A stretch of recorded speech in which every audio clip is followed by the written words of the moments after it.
It's been said that my company is statistically harder to get into than Harvard. Well, maybe.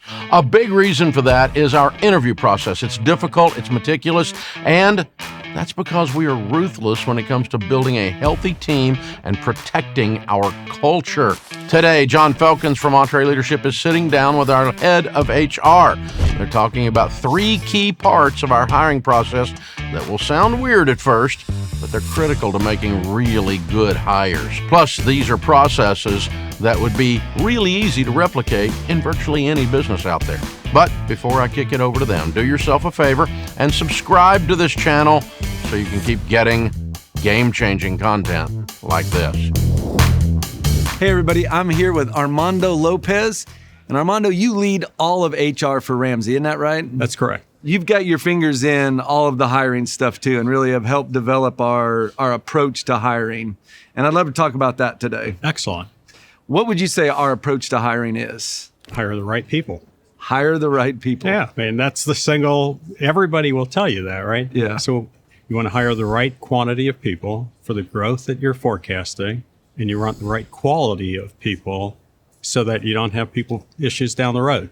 I'd love to get into some of the things that we do that maybe not everybody does, or some things that we would suggest people do that they're maybe not doing. But before we do that, could you just kind of walk us through, from a high level perspective, what is our process for hiring? Yeah, absolutely. So we hire for 5 things, John. And we started this long before I ever got here. Dave was doing it. The words were slightly different, but we were looking for the same 5 things. And when I got here, I was able to say, hey, these are the 5 buckets that we look for. 3 of them people now know very well because Pat Lencioni wrote a book about it. Yeah. So the ideal team player talks about we want to hire humble, hungry, and smart people. Mm-hmm. And before Pat wrote the book, we were doing that. Then we want to hire people who have the skill set for what we need. And we want to hire people who fit. Well, fit our core values, fit our mission statement, mm-hmm. fit the team we're about to put them on. So those are the 5 things that we hire for. And how many interviews are we typically doing to get to that, like the process? The process is shorter than it once was. Mm-hmm. So we've gotten better and more efficient at figuring out who should move forward. Yeah. And it still takes more than one. On average, I would say 8 to 12 interviews for a person to be fully onboarded. Starting with the core values, why is that such an important thing? And then how do we go about that? What's the conversation sound like when we do that? When you think core values, right, we want to make sure that we hire people that are going to be comfortable here, that are going to bring their whole selves to work, that this lines up with who they are. Because we tell people, bring your whole self to work. Mm-hmm. And so we want people that are already leaning in the direction that we are. They're already geared to care about other people, to be selfless. They're already team players. They have a natural disposition to say, I'm collaborative in nature. Okay. Right? So those individuals will do a lot better.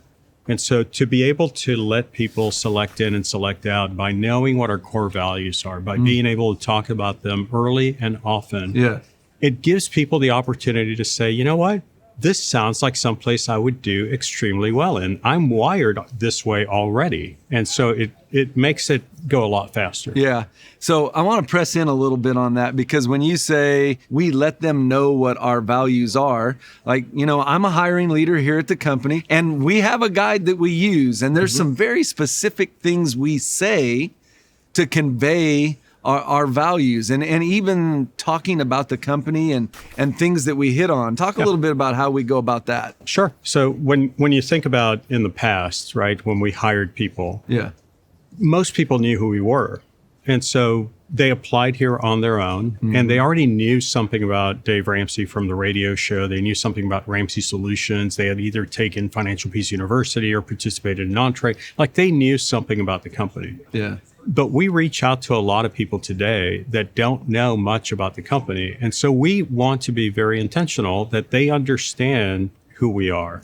And so that's why we hit on, hey, We're a missional driven company, and we exist to provide biblically based, common sense education and empowerment that give hope to everyone in every walk of life. And we don't hold back on that. No. And when we say that, sometimes that's the first time this person has heard it. Yeah. And so we want to give them the opportunity to say, hey, what does it mean to give hope?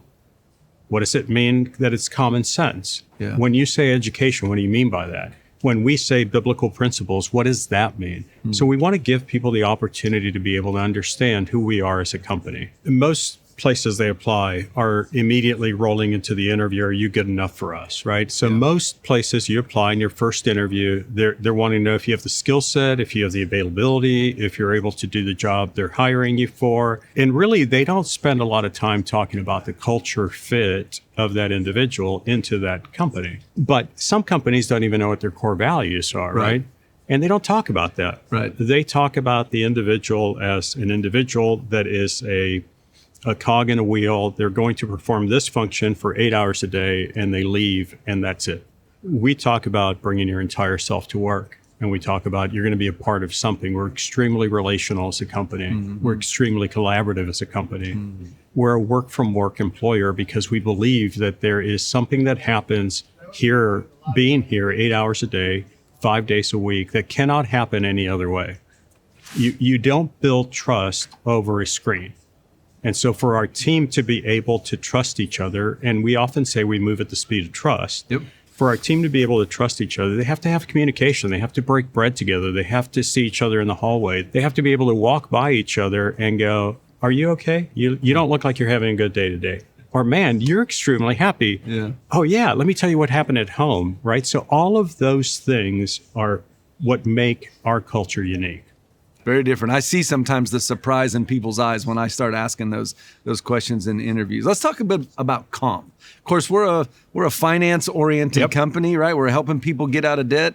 We talk pretty freely about comp in the interview process. Explain that a little bit. We do. We want people to know that we pay fairly. We want them to know how we get to ranges, how we go to market. And we want people to understand that, hey, no matter how much you like us, no matter what you think about our culture, no matter the fact that you love the organization and what you're hearing about it, if our comp plan doesn't work for you, you shouldn't take this position. And so we want to talk about compensation early, and then we talk about it again before what we call a final onsite.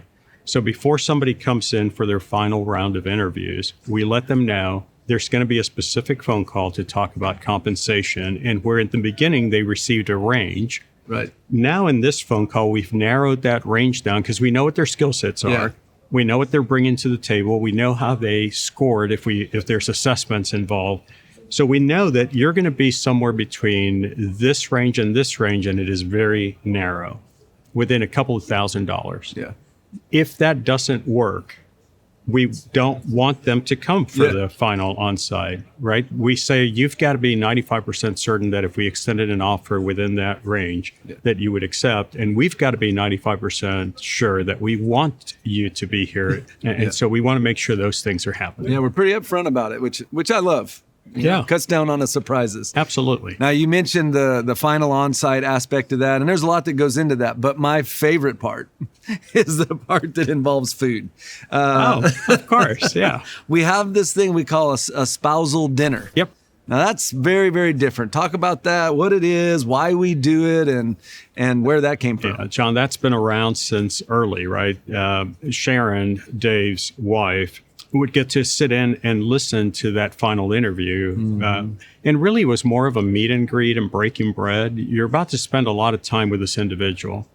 What would that look like, sound like, feel like? And so when you have your spouse who knows you better than anyone else, and they're going, hey, I think this person is going to drive you nuts. Just listening to them in the last 30 minutes, those are the people you complain about when you come home because they have 28 questions to your one statement. Yeah. And so sometimes our spouses can pick up on that. Our spouses are not there to really interview the candidate, and they're not there to be able to say to the individual, I'm going to interview you now. They don't know the role per se. Right. But they know who we are and the people that we tend to interact with and do better with. Yeah. It also does a miraculous thing because the spousal dinner is not just for us. It is for the candidate and for their spouse.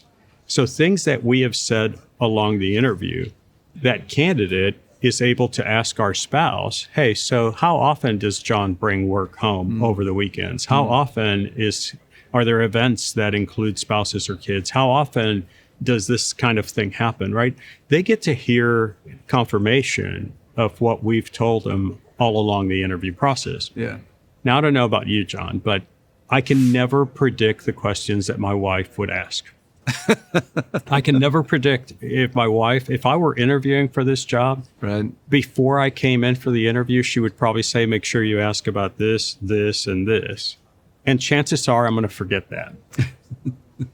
The spousal dinner is a great way for those people who are married to say, hey, you're going to get a chance to ask all of those questions and hear firsthand the response to your questions, the things that matter to you.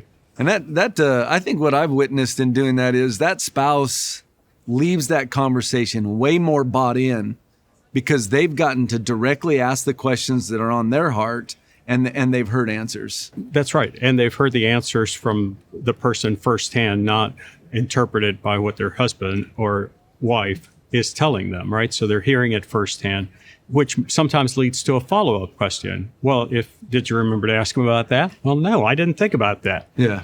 Well, okay. Well, I would want to know that. Great. When we're at the dinner, you get to ask it. You get to ask questions and be a part of this interview process.